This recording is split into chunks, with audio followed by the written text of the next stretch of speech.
உலகத்தில் மனிதர்களுக்கு எவ்வளவோ பயங்கள் இருக்குது. பயம் ஒரு இருட்டு, ஒரு அறியாமை தான். அந்த பயத்தை எப்படி நீக்கிக் கொள்வது என்றால் அறிவை கொண்டு நீக்கிக் கொள்ள வேண்டும். அவ்வளோதான். ரொம்ப சிம்பிள். அறிவு வளர வளர பயம் நீங்கிவிடும். இந்த சின்ன விஷயத்தை அடல் பண்ணீங்க.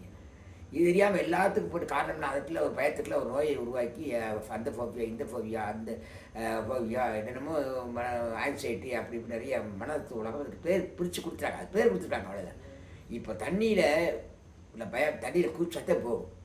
உயரமான மலைக்கு போகும்போது ஏற்படக்கூடிய பயம் உயரமான மலைக்கு போனாதே தீரும். இருட்டை கண்டா பயப்படுற பயம் இருட்டுக்குள்ளே போனாதே தீரும்.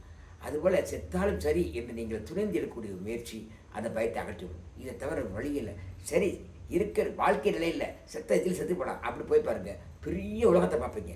அடே அப்பா இவ்வளோ பெரிய சுதந்திரமா, பயம் போனால் மாயம் தெரியாது, சந்தோஷமாக இருக்கும். அது போகாத வரைக்கும் தான் அப்படி, போன வரைக்கும் சந்தோஷமாக இருக்கும். இந்த உண்மையை புரிந்து கொண்டு வாழ்க்கையை நீங்கள் விட்டு வர வழி பண்ணுங்கள்.